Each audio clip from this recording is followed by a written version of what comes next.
அனைவருக்கும் வணக்கம். மரமும் செடியில இன்னைக்கு நாம் ஒரு கதையை பார்க்கலாமா? ஒரு அடர்த்தியான காட்டுல 3 மரங்கள் சிறந்த நண்பர்களாய் இருந்தன. அவை ஒன்றோடுக்கொன்று ஒரு கனவு இருந்தது.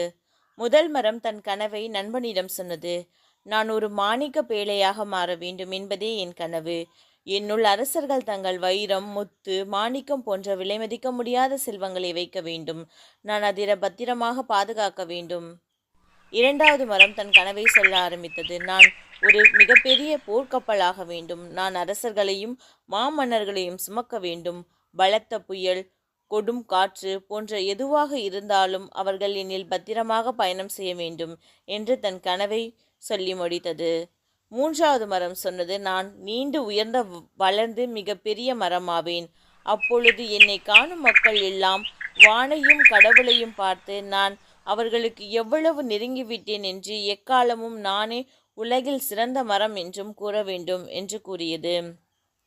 பல வருடங்களாக தன் கனவு மேல் கொண்ட தவங்களுக்கு பிறகு ஒரு நாள் சில மரவெட்டிகள் அந்த காட்டிற்கு வந்தனர். அவர்களில் ஒருவன் முதல் மரத்தின் வந்து, நான் இதை வெட்டி ஒரு தச்சனிடம் விலைக்கு கொடுப்பேன் என்று கூறினான். இதை கேட்ட அந்த மரம் தான் மாணிக்க பேழையாக போவதை நினைத்து மகிழ்ந்தது. இரண்டாவது மரத்திடம் வந்து மரவெட்டி அதை உறுதியை பார்த்து, நான் இதை வெட்டி துறைமுகத்திற்கு விற்பேன் என்றான். இதை கேட்ட மரம் தான் ஒரு மிகப்பெரிய போர்க்கப்பலாக போவதாக எண்ணி மகிழ்ந்தது. மற்றொரு மரவெட்டி மூன்றாவது மரத்திடம் வந்ததும் அது பயந்தது. அது வெட்டப்பட்டால் அதன் கனவுகள் அழிந்து போகும் என நினைத்தது. அவன் அம்மரத்தை பார்த்து, நான் இம்மரத்திடம் பெரியதாக எதுவும் எதிர்பார்க்கவில்லை. இருப்பினும் இதை நான் வெட்டி கொண்டு செல்வேன் என்றான். முதல் மரம் தச்சனிடம் வந்தபோது அவன் அதை ஒரு வைக்கோல் பெட்டியாக செய்தான். மாணிக்க பேழையாக வேண்டிய தன் கனவு ஒரு வைக்கோல் பெட்டியாக ஆகிப்போனதை நினைத்து அது வருந்தியது. போர்க்கப்பல் கனவுடன் துறைமுகம் நுழைந்த இரண்டாவது மரம் ஒரு மீன்பிடி படவாக செய்யப்பட்டது. மூன்றாவது மரம் பெரிய பாலங்களாக வெட்டி ஒரு இருட்டறையில் இடப்பட்டது. காலம் அவர்களது கனவுகளை மறைத்து வைத்தது. ஒரு குடுங்குளிர் இரவில் ஒரு தம்பதியினர் ஒரு மாட்டுத் தொழுவத்திற்கு வந்தனர். பெண்மணி ஒரு அழகான குழந்தையை பெற்றெடுத்தார். அவர்கள் அந்த குழந்தையை முதல் மரத்தில் இருந்து செய்த வைக்கோல் பெட்டியில் வைத்தனர்.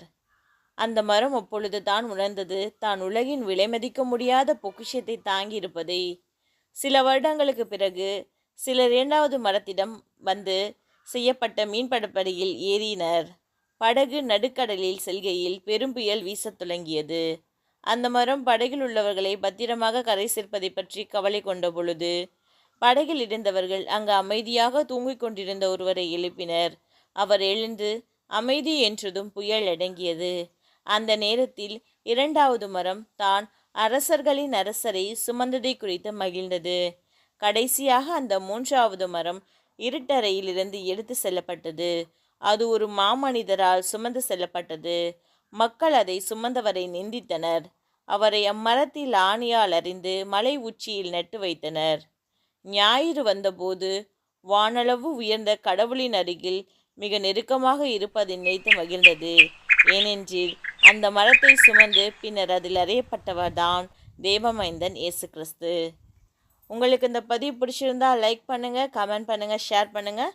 மறக்காமல் நம்மளோட சேனலை சப்ஸ்கிரைப் பண்ணுங்கள். நன்றி.